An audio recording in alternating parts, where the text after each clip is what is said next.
Hello, everyone. Welcome to another virtual meetup. We'll get started in just a few. If you're a regular here on our virtual meetups, you know I have a few slides to cover real quick with my counterpart, Justin, here. But welcome again to the Elastic Virtual User Group. We're so excited you're here for one of our community members' presentations. I think you're really going to enjoy it. Real quick on my side and Justin's side, quick introductions from Elastic. My name is Olivia Petrie, and I am a program manager on the DevRel team. And then I have Justin with me as well. Hello, everybody. Justin Castilla here, Senior Developer Advocate at Elastic. Perfect. Real quick, how to get involved, a few resources I wanted to share with you all. If you have questions, if you want to learn more, just wanted to highlight a few of our resources here on the developer relations team. We have our Discuss forum, great place to ask questions, answer questions from other members of the community. We have our Elastic Community Slack workspace, another resource to ask questions, answer questions. Also great for staying up to date with announcements. And then, of course, our community YouTube channel, which is where we're hosting this meetup right now. We have all of our virtual meetups, some of our in-person meetups as well that we record, and then solution-focused videos as well. If you are ever interested in presenting at a meetup, whether it's virtual like this one or in person, reach out. We'd love to hear from you. Our email's meetups@elastic.co. So whether you're a beginner, consider yourself intermediate, advanced, we welcome all levels of content. So again, we'd love to hear from you. And then find your nearest Elastic user group. So for any in-person events and virtual, head to our meetup dashboard. I'll put all these resources in the chat box here shortly, but feel free to check out to see what's in your neighborhood. And with that, I am going to introduce you to Arda. He will be presenting Unleashing the Power of Elasticsearch in the ELK stack. Arda, you have the stage. Oh, okay, great. Hello, everybody. I hope you are all doing well. Before starting, I want you to think about your morning routine. You woke up, check your phone, maybe search for a nearby coffee shop, or scroll through your favorite app. Ever wondered how those search results come up so fast, or how systems behind the scene manage millions of searches every second without skipping a beat? This is Elasticsearch in action. It's quietly working in the background, making sure the information you need is at your fingertips in milliseconds. Today, we will start simple with Elasticsearch 101, I will say, covering the basics like indices, charts, and how data flow through the Elastic Stack. But as we go deeper, we will get into the good stuff, best practices, designing a resilient architecture, separating master and data nodes, managing shards and replicas, and even handling the upgrades. So who am I? I am Arda Tezcan, a data engineer and architect passionate about data, AI, and cloud technologies. I previously worked at one of the top 50 banks globally. Recently, I moved to the USA and just starting an exciting new role as data engineer. My expertise in big data technologies like Elasticsearch, Hadoop, Kafka, Spark, Mongo, NiFi, Solr, AWS, and so on. I love solving complex data problems and finding ways to blend AI with data. Academically, I graduated from one of the top 5 universities in Turkey with a bachelor's in electronics and communication engineering, and continued with a master in computer engineering. My focus was on computer vision and deep learning. I have published paper and work on projects like anomaly detection for solar panels or traffic and building a driving assistance system. I was also a big data technologies trainer at my previous company and had a chance to speak at Elasticon Global 2023. I love sharing knowledge and writing about tech like Medium articles. When I am not diving into data, you will find me like playing guitar, traveling, reading, or playing sports. I am always up for a good chat about tech, trends, and love contributing to open source projects. Before we dive in, let me give you a quick overview of what we will cover today. First, we will kick things off with the basics like what is Elasticsearch and Elastic Stack. Once we have got the fundamentals down, we will move into some best practices and architecture tips. I will share how to design a system that is scalable, reliable, and ready to handle anything you throw it, whatever it is handling massive data streams or keeping search blazing fast. Then we will get into something that trips a lot of people when scaling their clusters, separating master and data nodes. At first, every node does everything, but as your data grows, that can cause a real headaches. I will explain why splitting these rows is crucial for keeping your cluster stable and how to do it in the right way. After that, we will dive into upgrades and troubleshooting because let's be real, things always go as planned. I will share how to upgrade your cluster without breaking things and some tips for handling those unexpected issues that pop up, like disk space warnings. Finally, we will wrap up with some real world use cases. I will show you how companies are using Elasticsearch. Let's start with what is Elastic. Elasticsearch is like a super smart librarian for your data on the top of Lucene. Imagine you have millions of records spread all across the different sources, and you need to find something specific in milliseconds. That is where Elasticsearch shines. It's distributed search and analytics engine that helps you to store, search, and analyze massive amount of data quickly and efficiently. However, I would like to point that Elasticsearch is not a DB, it's a search engine. Okay, but why Elastic is so special? I can summarize this in four sections, I think. First, speed. It's optimized for real-time search, so you can get results as your data flows in. Full text search, it doesn't just find the exact matches. It understands the relevance, highlights important parts, and works across multiple languages. Scalable, need more power? Okay, just add nodes to your cluster and scales horizontally. Lastly, versatile. It's not just about search. You can use it for analytic, visualization, and even monitoring systems. Also, you can see some comparison between traditional DP to Elasticsearch. The Elastic stack, often called ELK stack, which is initial letters of Elasticsearch, Logstash, and Kibana, is a collection of tools designed to work together seamlessly. First, Elasticsearch, the search and analytics engine at the core.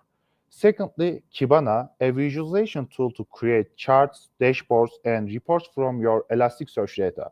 Also, you can use to manage and monitor your cluster. Thirdly, Logstash, a pipeline tool to collect, process, and transfer data before feeding into Elasticsearch. And lastly, Beats, lightweighted data shippers for sending data from various sources directly into Elasticsearch, or Logstash, I would say, like FileBeat or MetricBeat. Think of the Elastic Stack as your all-in-one toolkit for managing and analyzing data, from collecting it, transforming it, searching through it, and visualizing in the results. Okay, but why do people use the Elastic Stack? I can say logging and monitoring, like analyze log from servers, applications, and systems, or full text search, power of search, like functionality for websites, apps, and internal tools. Another one is analytics, explore trends, patterns, and insight in your data. In a nutshell, it can handle almost any use case, whatever it is, structured or unstructured data. I would like to show you an example use case to understand ELK stack better. First, we have log file, and we are reading and sending those raw logs with FileBit to Logstash. By the way, FileBit is sending the updates like a near real time. Then with Logstash, we are making pre-processing, like filtering, removing, or adding some parts. This is the first place we process the data. After that, we are feeding them to Elasticsearch. In Elasticsearch, you can do whatever you want. You can search something in those data, or you can use these data for machine learning models, or you can provide report with data visualization using Kibana. Before we move on, I want to introduce you to some key Elasticsearch terms. These are the building blocks of how Elasticsearch works, and understanding them will make everything else click into place as we dive in deeper. A node is basically an Elasticsearch instance. Each node stores part of your data, which is how Elasticsearch creates a distributed and scalable environment. Now, here is something important.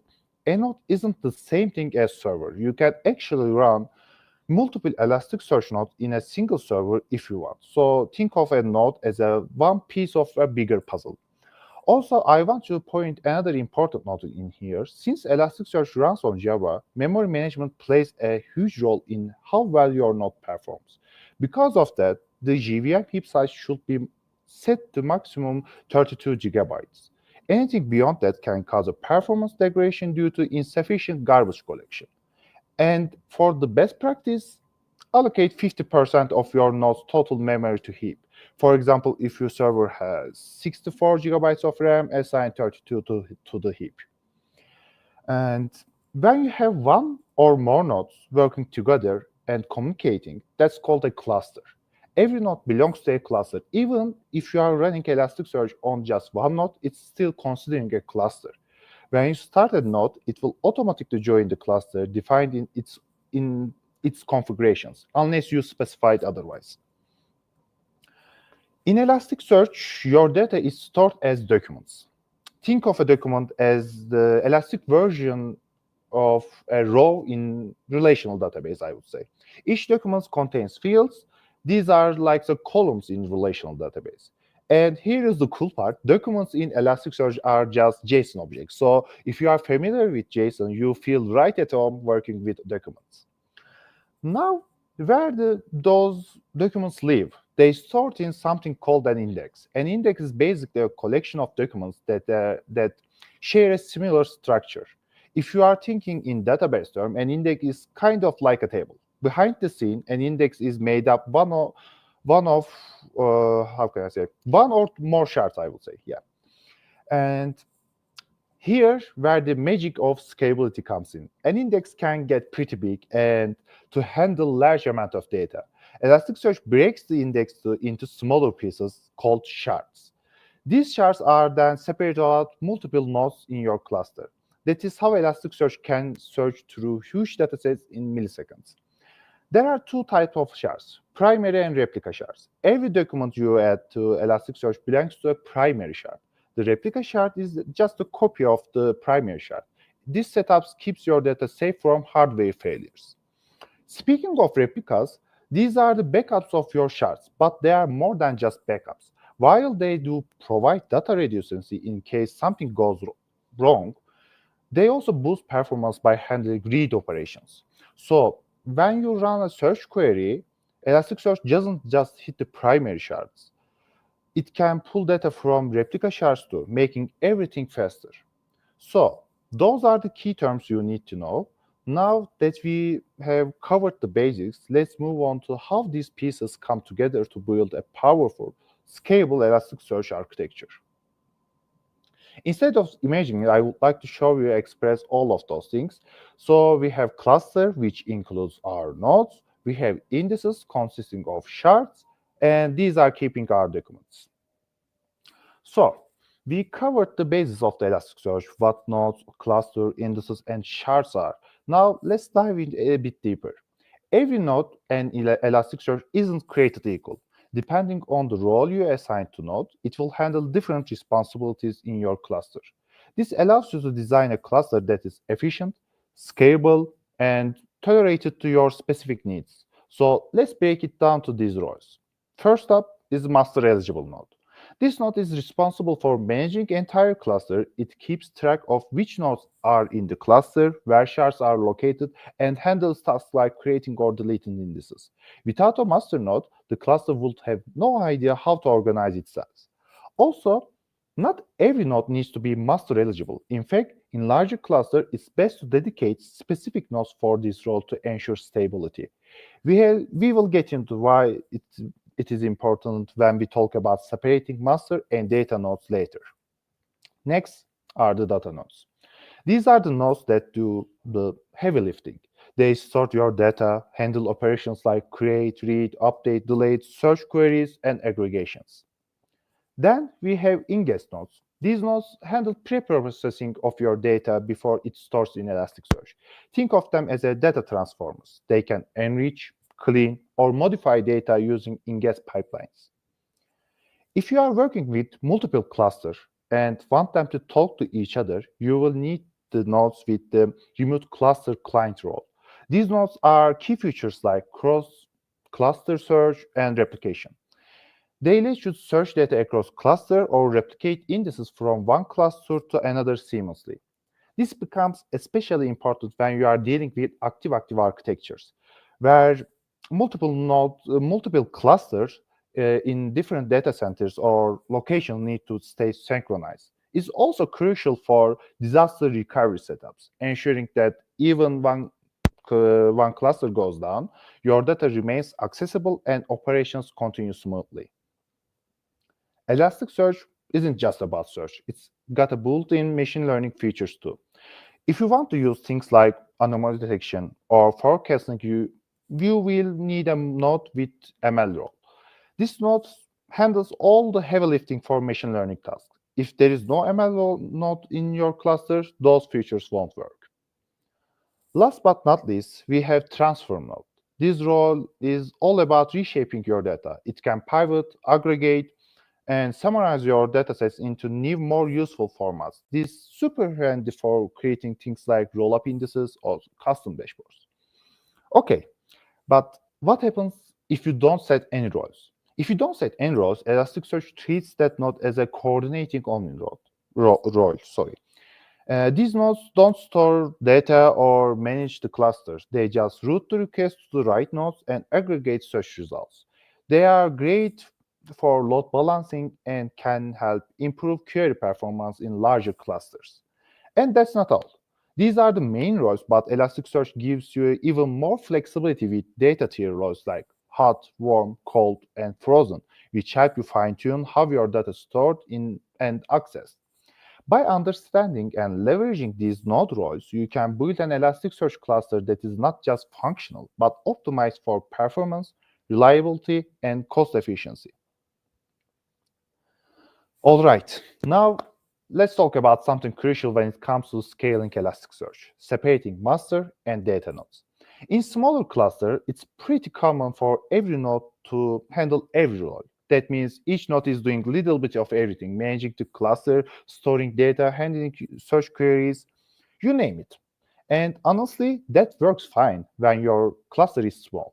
But as your data grow and your cluster expand, this setup can start causing serious bottlenecks. Imagine this.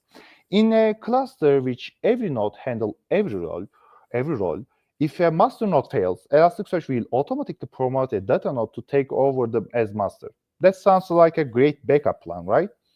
Well, here is something important. Now that data node has to do two jobs at once. Now, responsible for things like shard allocation, replica management, and keeping the track of the overall health of the cluster. At the same time, it's still handling heavy workloads like storing data and processing search queries. This dual responsibility can overload the node, leading to slower performance and instability. And also, in the worst case scenario, even the cluster failures. When one node is doing too much, the whole system can start to shake. When you separate master and data nodes, you are essentially letting each node focus on what it does best. And there are three big reasons why matters. First, cluster stability. By separating the roles, you ensure your cluster remains stable even as it grows. Master nodes focus just on the cluster management tasks like monitoring health, managing metadata, and electing leaders.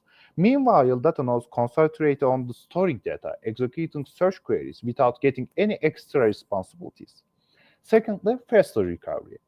If something goes wrong, say a node fails or shard goes missing your cluster, your master nodes can quickly reassign shards and replicas to keep the system running smoothly.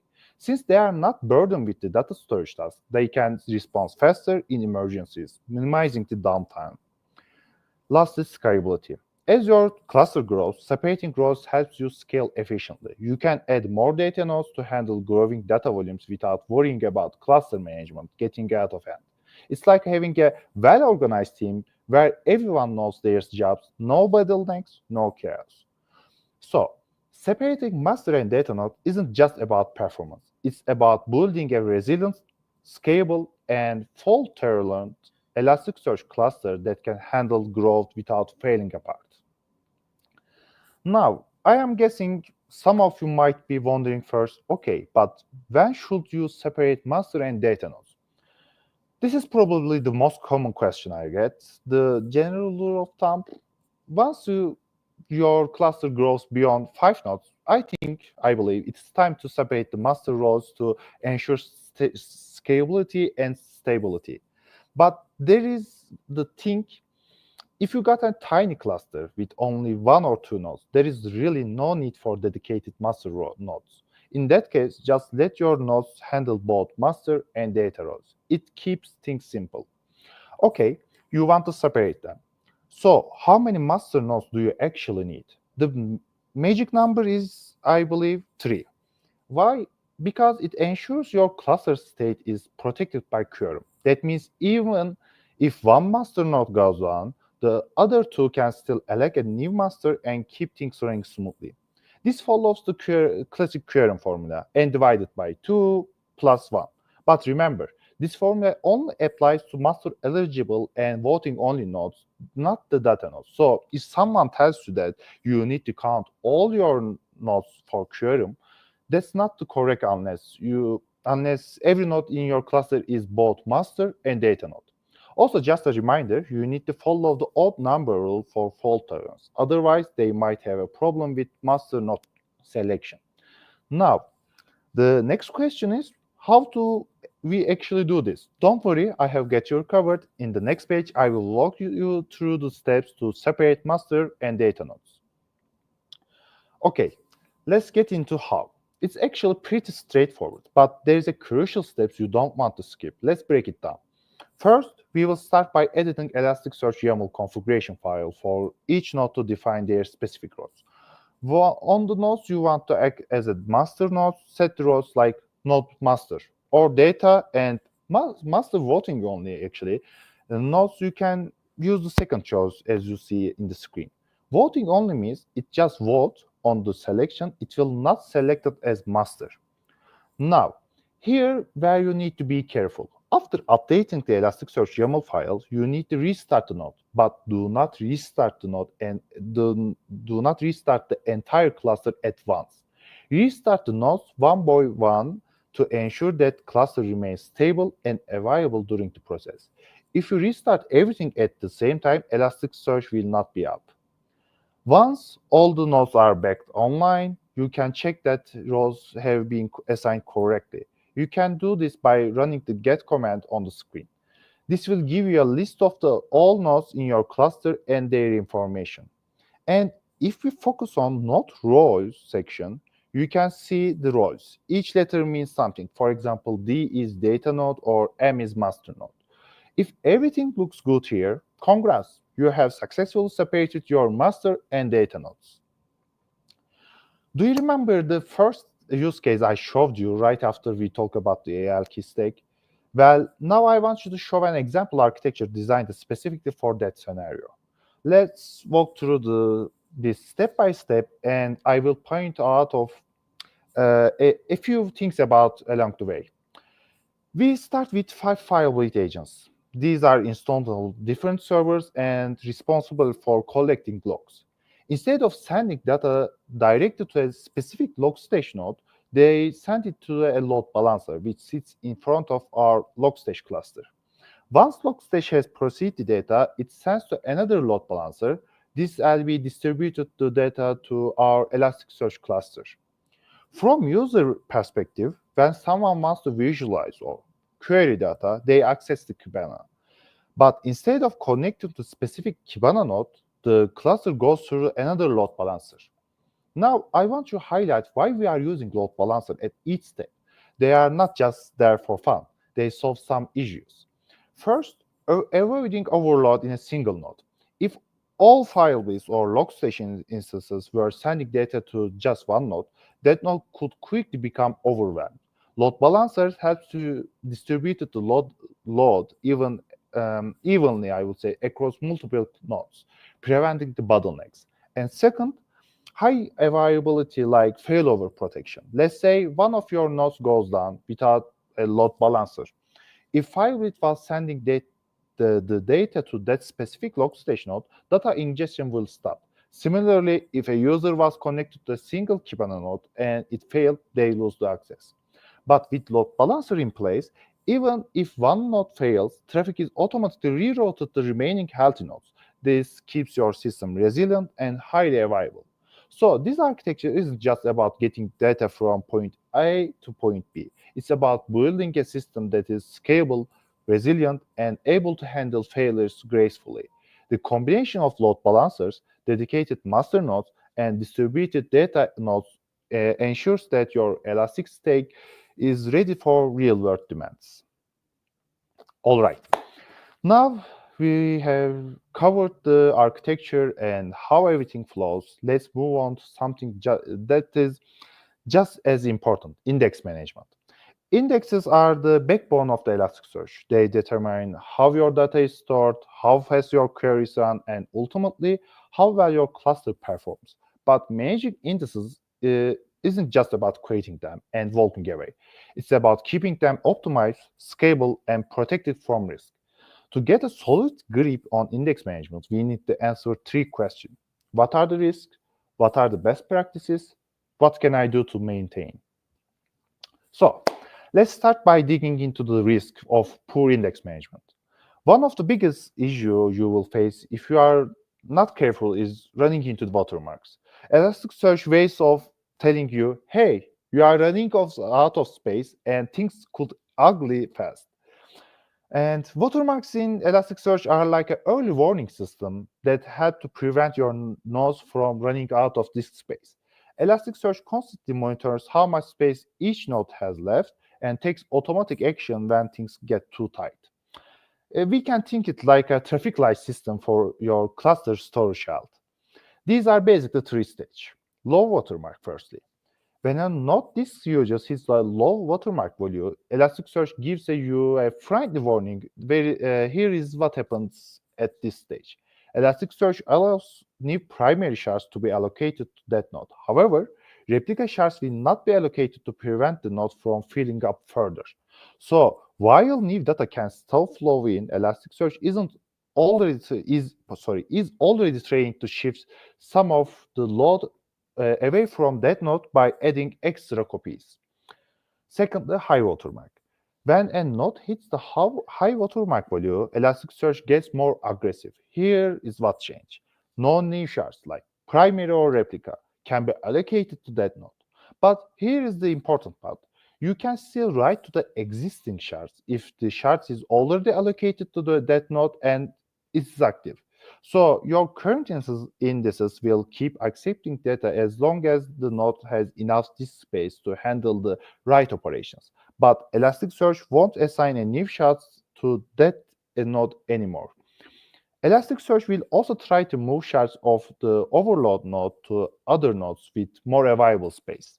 Lastly, float stage. This is where things get serious. When a node's disk usage hits like, I think, 95% full, Elasticsearch triggers the float stage watermark. Here is what happens. Elasticsearch blocks all the write operations on that node. This means you can't even write to existing shards.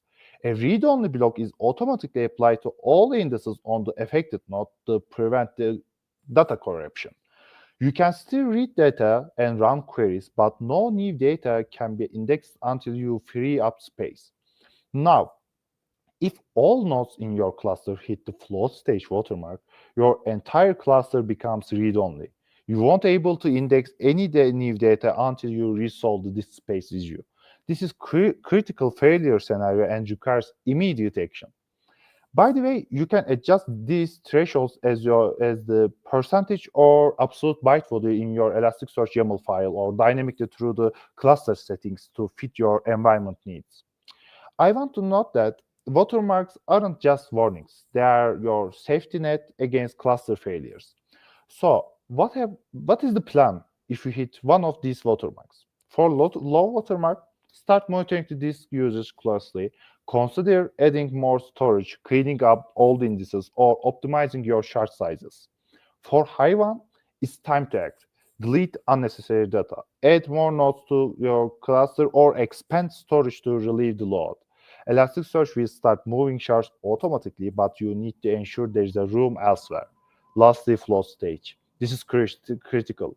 Free up space immediately by deleting all the indices or adding more disk capacity.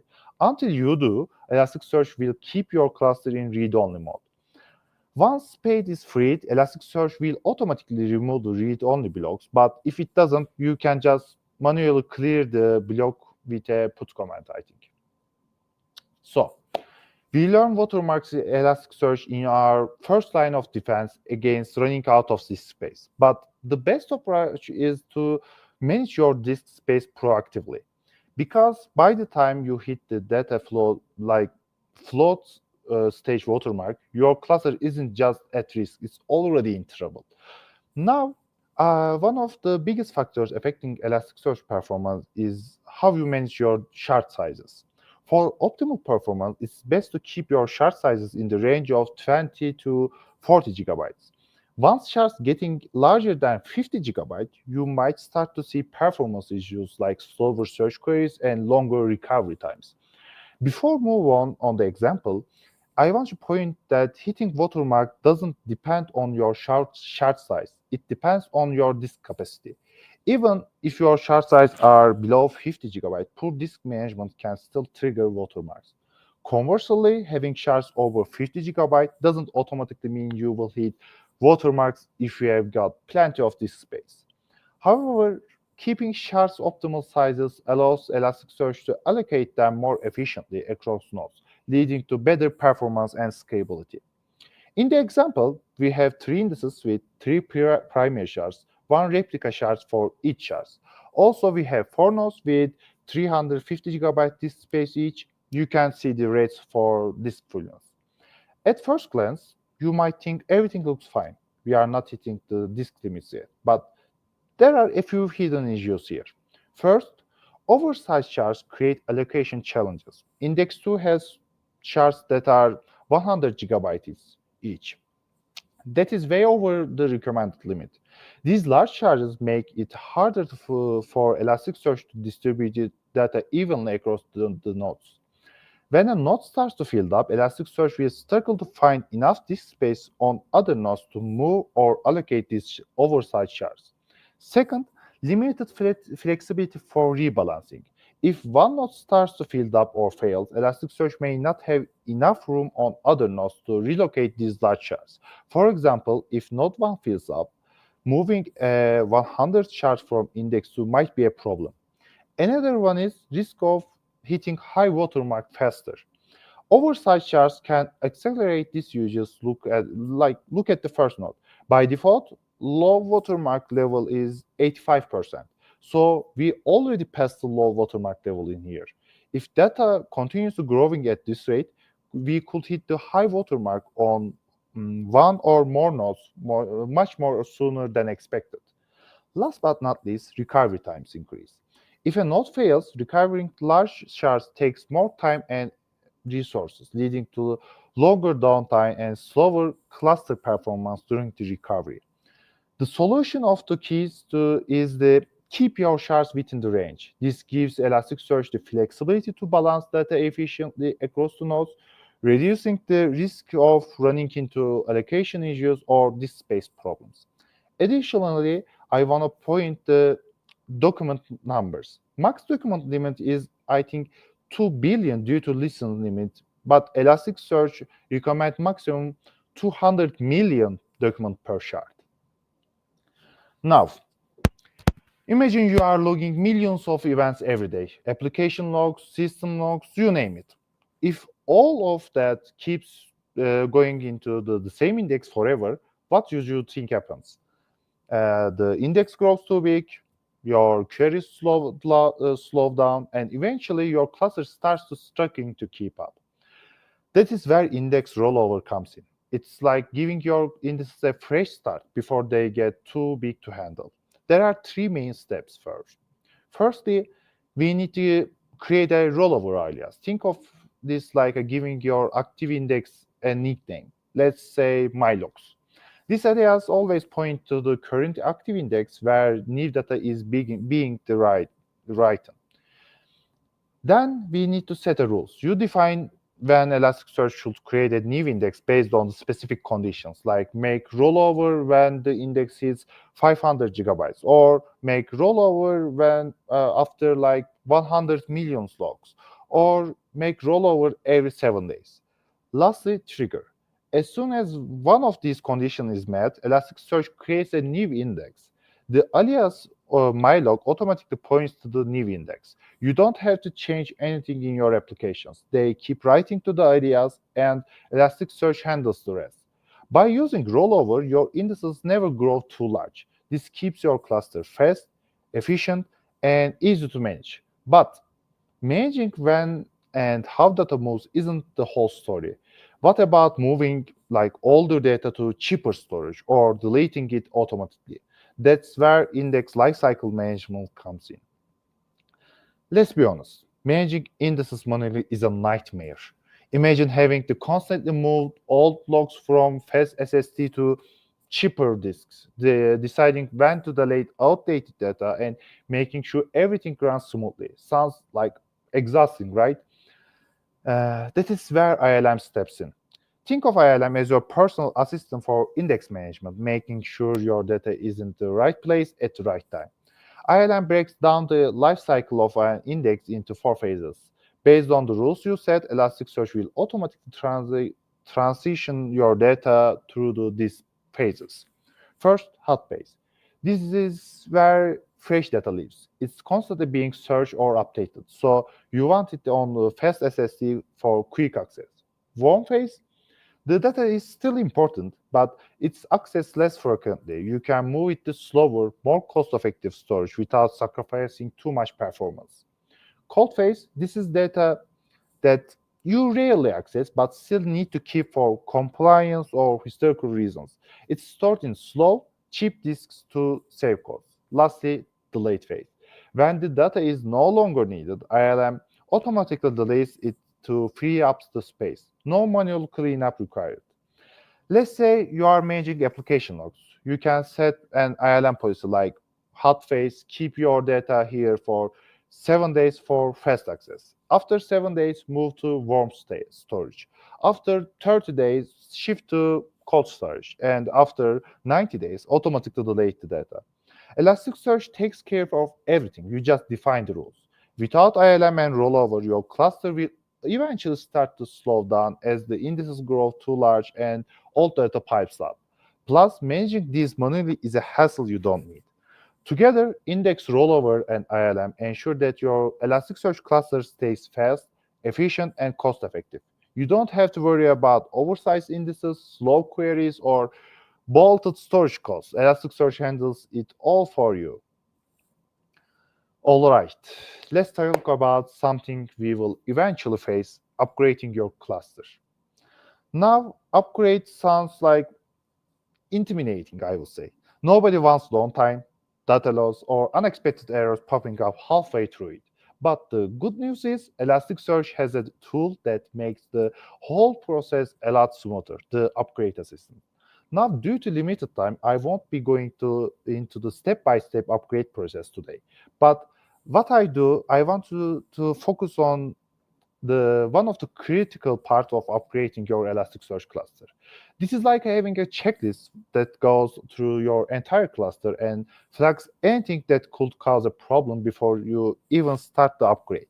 If you look at what does it do, it's checking your last backups, scan your cluster for issues like deprecated settings that won't work in the newer version, incompatible mappings or data types that could break your cluster, outdated plugins that need to be updated or removed. Also, it categorizes problems like critical issues. These are the must-fix problems that will block the upgrade, and warnings. These are won't necessarily stop the upgrade, but could cause unexpected behavior later on. The best part, for some issue, the upgrade assistant offers one-click fixes. For others, it gives you a clear guidance on how to resolve the problem manually. For example, in here, it explains the issue and you can click and check the details. However, I would like to point one thing. While the upgrade assistant is incredibly helpful, it's also important to check the official Elasticsearch documentation for your target version. These documentations will highlight the things like what's changed, new features, breaking changes, and deprecations specific to version or you are upgrading to, or version-specific requirements. Some features might require additional configuration, or certain plugins might no longer be supported. The upgrade assistance helps you to double-check everything and ensures you don't miss anything critical. But pairing it with the official documentation gives you the full picture of what to expect. Here is also Kibana warnings. Even though we are not covering the full upgrade process today, here is the key thing to remember. The upgrade assistant is your best friend when it comes to upgrading Elasticsearch. It ensures you catch issues before they cause a problem, and it helps you to upgrade with confidence. But don't forget check the official documentation for version-specific changes. Combining both tools ensures your upgrade is smooth and you don't get blindsided by unexpected changes. So, before you even think about hitting the upgrade, make sure to run the upgrade assistant and cross-check with the documentation. Since we just checked out the Kibana UI, I want to highlight something that I think gets overlooked a lot. When we say data visualization, most people immediately think of the graphs like bar charts, line graph, pie charts, the usual stuff, I would say. And while Kibana definitely does all that really well, it's capable of so much more. Kibana is incredibly strong when it comes to visualization data in different formats. You can create interactive dashboards that aren't just static visuals. You can add filters, time-based queries, and even real-time monitoring capabilities. With Kibana, you can visualize geospatial data on dynamic interactive maps, making it the perfect use cases like tracking shipments, monitoring global server performance, or even mapping out of customer locations, I would say. And it doesn't stop there. You can even use Kibana to monitor your application. Take another Elasticsearch Enterprise Search, for example, as an example, I would say, yeah. And also, I use this in one of my projects too. All right, let's wrap up things up by dividing into some real-world use cases of Elasticsearch and Elasticsearch. While Elasticsearch is incredibly versatile, first two I have worked with the most: search engines and logging monitoring. At its core, Elasticsearch is a search engine, and it's really good at it. It powers our full-text search across massive data with blazing speeds and relevance scoring. Whatever you are building a product search for an e-commerce site or a document search for a corporate knowledge base, Elasticsearch delivers results faster and more accurately than traditional database. Second big use case I have worked with is using Elasticsearch for logging monitoring for IT logs. You can aggregate logs from multiple servers, applications, and devices into a centralized system. Then using Kibana, you can build a real-time dashboard to monitor system health, track records, and troubleshoot the issues. In one of my previous projects, we had the entire company relying on these dashboards or watchers, I would say, to monitor our applications and platform. People could filter the log based on time windows, error types, or even specific servers, giving like a near real-time insights into the health of our systems. While search engines and logging monitoring are where I have spent most of my time, Elasticsearch is used in many other areas as well. Here is a quick list of other use cases I have come across. Security information and event management, detecting security threats and unusual activities across networks. Application performance monitoring, tracking and optimizing application performance in real time. Business analytics and real-time dashboards, building a dynamic dashboards to track like KPIs, sales metrics, and more. Geospatial data and mapping, visualizing and analyzing locations-based data with interactive maps, I would say. Anomaly detection and machine learning, using machine learning for anomaly detection and predictive analytics, I would say. E-commerce personalization and recommendation, delivering personalized search results and product recommendations. Lastly, it doesn't just stop there. There is a whole world use cases waiting to explore with Elasticsearch. So we talk about all these amazing use cases, but now I want to share something a bit more personal. A project I was directly lead in my at my previous company. We called it Horus Project, and it was such a success that we even presented it at Elasticon Global 2023. You can check out of the full presentation on YouTube, but I will give you a quick overview of what we did. At my old company, we were using a lot of open source tools like Solar, NiFi, Cloudera, Elasticsearch, and more. The problem was, while these tools were powerful, their monitoring and proactivity solutions were pretty limited.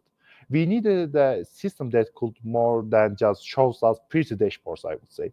We wanted something that could proactively monitor our systems, inform our team when any issues, and even intervene automatically when necessary. After exploring our options, we decided that the Elasticsearch will be the best tool to build around, and we placed it right off the core of Horse project. Our main goal was create a system that could not only detect the issues in real time, but also act on them automatically. Whatever it was, scaling up clusters, relocating resources, or sending alerts before problem became crucial. This part of the system focused on log aggregation and monitoring. We collected application logs from multiple products like Solar, NiFi, Cloudera, MongoDB, and Couchbase.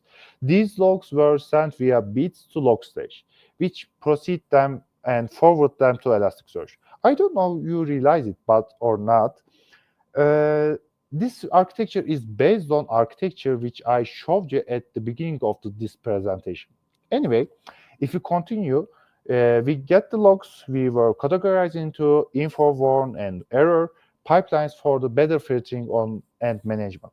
For critical errors, we use the watchers to trigger automated alerts and even send email notification directly to our team. Finally, all of this data was visualized in Kibana, where our team could monitor the system has in like near real time. This setup based us identify and response to issue proactively, keeping our system running smoothly. Beyond logs, we also collected metrics from applications like Yarn, NiFi, Kafka, and others.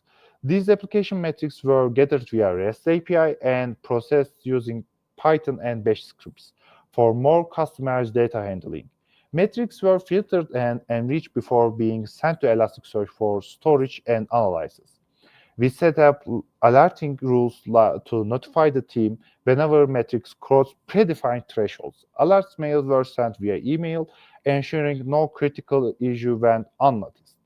Just like with the logs, we use the Kibana to create dynamic dashboards for metrics, giving us a comprehensive view of our infrastructure health. But we didn't stop there. We also leveraged the machine learning to predict things like how much our cluster would grow and what resources they will need to in the future. This allows us to proactively plan for scaling and avoiding unexpected downtime. And this is the end of my presentation. So thank you for your all joining today. I hope this session gave you some valuable insights into Elasticsearch and how it can be leveraged for everything. If you would like to stay connected or dive deeper into any of the topics we covered, feel free to reach out, I would say. You can find me on LinkedIn or check out my articles on Medium where I share more about Elasticsearch and big data solutions. Now, I would like to open the floor to any question you might have, whatever it is something specific about Elasticsearch, architecture, feel free to ask.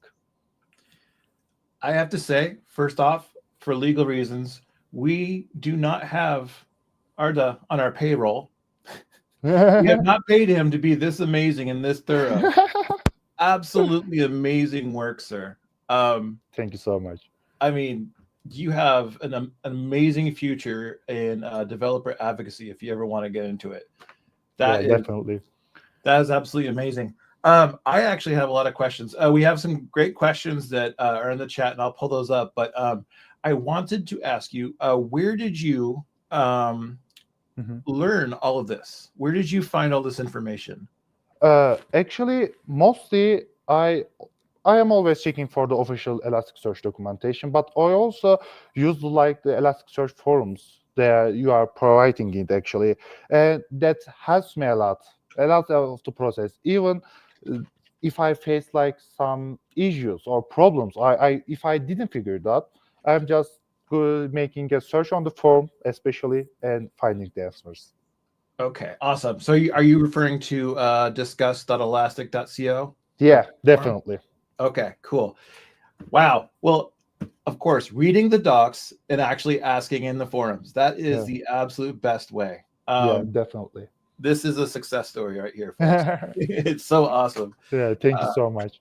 yeah, no, that is just really, really great to see somebody within the community so Mhm. enthusiastic and so knowledgeable about Mhm. the depth of Elastic and Elasticsearch.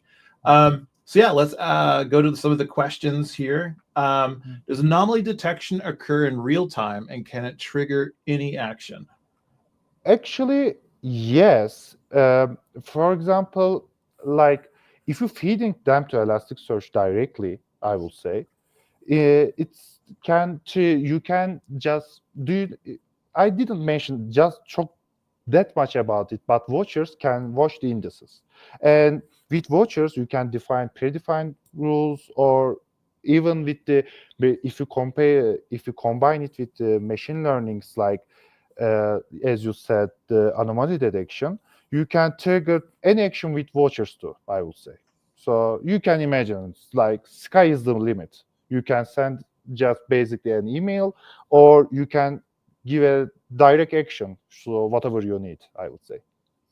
Yeah, I also know that we have Kibana alerting built Yeah. in, and yeah, emails, Slack messages. We have webhooks, which you can get real froggy with that. You can get real fun with that. So yeah, and real time. I'd like to have a little caveat: as near real time as Yeah. Possible. hardwarely possible. Yeah, yeah. Um, Another question. This is a great. This is a two-parter. In an Elasticsearch cluster, how does separating master nodes from data nodes help keep the cluster stable? So uh, how can I say it? As I said before, handling the roles in like if you have all roles in one node, it will try to handle everything. So instead of just that, master nodes is the like a brain of our cluster, I would say.